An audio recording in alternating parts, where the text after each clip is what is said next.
तारीख थी 28 अप्रैल 1988। हवाई में एक बहुत ही खूबसूरत धूप वाला दिन। लोग छुट्टियों के मूड में थे और अलोहा एयरलाइंस की फ्लाइट 243 में सवार हो रहे थे। ये हिलो से होनोलुलु के लिए एक छोटी रोजमर्रा की उड़ान थी। लेकिन किसी को अंदाजा भी नहीं था कि उनका ये महज 35 मिनट का सफर एविएशन हिस्ट्री की सबसे हैरान कर देने वाली सर्वाइवल कहानियों में से एक बनने वाला है। जरा इस तस्वीर को देखिए। एक हवाई जहाज जिसकी पूरी छत गायब है, और वो भी 24,000 फीट की ऊंचाई पर। सवाल यह है कि आखिर कैसे 94 लोग इस उड़ते हुए मलबे से जिंदा बच निकले। आज हम इसी की कहानी को परत दर परत समझेंगे। देखिए, ये कोई लंबी चौड़ी इंटरनेशनल फ्लाइट नहीं थी। ये एक बहुत ही रूटीन उड़ान थी। हवाई के एक द्वीप हिलो से राजधानी होनोलुलु तक सिर्फ 35 मिनट का रास्ता। असल में ये वाला जहाज तो सुबह से कई बार ये चक्कर लगा चुका था। सब कुछ बिल्कुल नॉर्मल लग रहा था। प्लेन में चढ़ते वक्त एक पैसेंजर की नज़र जहाज के भारी हिस्से पर एक छोटी सी दरार पर पड़ी। उन्होंने सोचा, अरे इतनी बड़ी एयरलाइन है, ये कोई मामूली बात होगी, उन्होंने ध्यान दिया ही होगा। तो उन्होंने किसी को कुछ नहीं बताया। पर वो छोटी सी मामूली सी दिखने वाली दरार असल में आने वाले एक बड़े तूफान का संकेत थी। तो चलिए अब सीधे उस पल में चलते हैं जब ये रूटीन सी उड़ान 24,000 फीट की ऊंचाई पर जिंदगी और मौत की जंग में बदल गई। जैसे ही प्लेन अपनी तय ऊंचाई यानी 24,000 फीट पर पहुंचा, तभी एक जोरदार कान फाड़ देने वाला धमाका हुआ और देखते ही देखते छत का एक बहुत बड़ा हिस्सा बस उड़ गया। इसे कहते हैं एक्सप्लोसिव डिकम्प्रेशन। केबिन के अंदर की सारी हवा एक झटके में बाहर खिंच गई।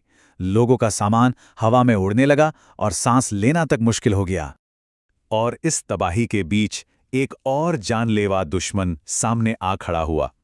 वो थी जबरदस्त ठंड।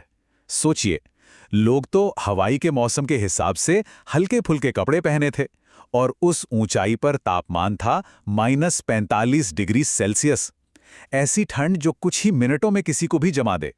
इस खून जमा देने वाली ठंड के साथ साथ 500 किलोमीटर प्रति घंटे की रफ्तार से बर्फीली हवा कैबिन में घुस रही थी। ये किसी आंधी से कम नहीं था। इस तूफानी हवा में कुछ देख पाना, सुन पाना या सांस ले पाना भी लगभग नामुमकिन हो गया था। तो उस वक्त यात्री और क्रू एक साथ 3 तरफ से हमले झेल रहे थे। पहला था हाइपोक्सिया यानी ऑक्सीजन की कमी, क्योंकि प्लेन का ऑक्सीजन सिस्टम तो धमाके में तबाह हो चुका था।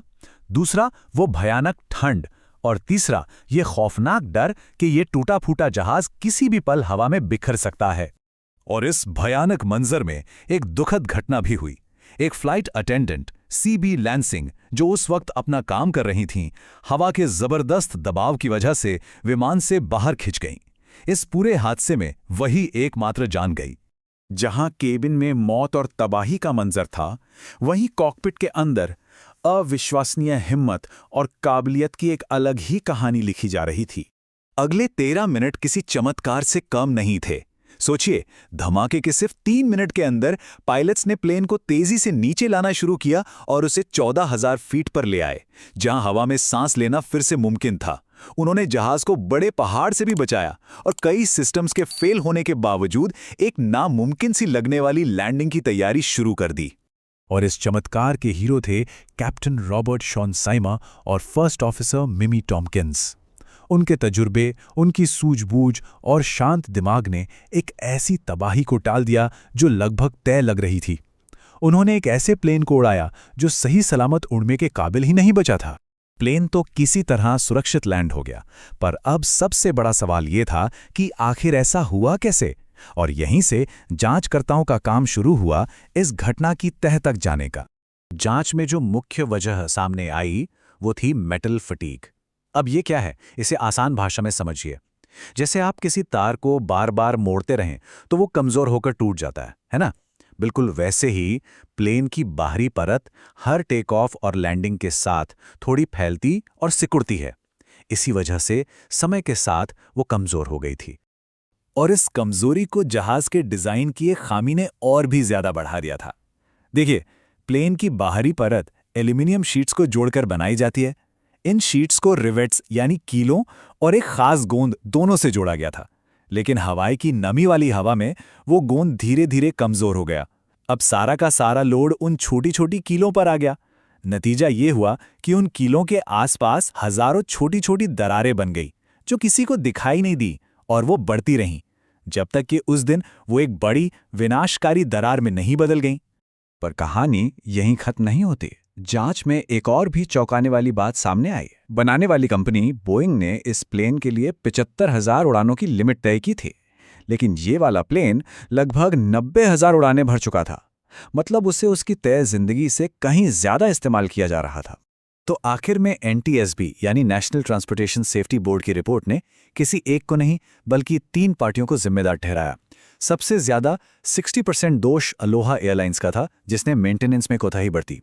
25% दोष बोइंग के शुरुआती डिजाइन का था और 15% दोष FAA का यानी रेगुलेटरी अथॉरिटी का, जिसने चेकिंग के नियमों को सख्त नहीं बनाया था। यह हादसा जितना भयानक था, इसका नतीजा उतना ही पॉजिटिव निकला। इस एक घटना ने हवाई यात्रा की सुरक्षा को हमेशा के लिए बदल कर रख दिया। इस एक हादसे के बाद पूरी दुनिया में एविएशन सेफ्टी को लेकर बड़े बड़े बदलाव हुए। नए और बेहतर चेकिंग प्रोग्राम बनाए गए, दरारों का पता लगाने के लिए एडवांस तकनीक अपनाई गई और खासकर पुराने विमानों के लिए नियम बहुत सख्त कर दिए गए। फ्लाइट 243 की जांच का सीधा नतीजा ये हुआ कि पुराने होते विमानों को बेहतर ढंग से समझने के लिए नए रिसर्च प्रोग्राम शुरू किए गए।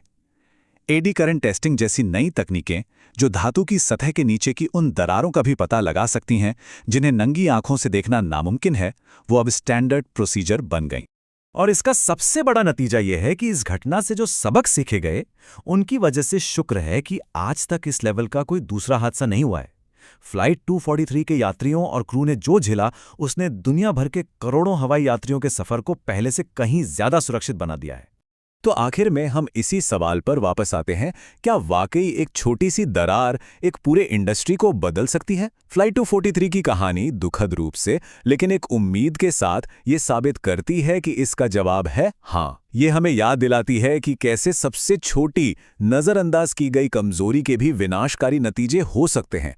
लेकिन ये हमें ये भी सिखाती है कि एक त्रासदी से भी एक बहुत बड़ा बदलाव और हम सभी के लिए एक सुरक्षित भविष्य पैदा हो सकता है।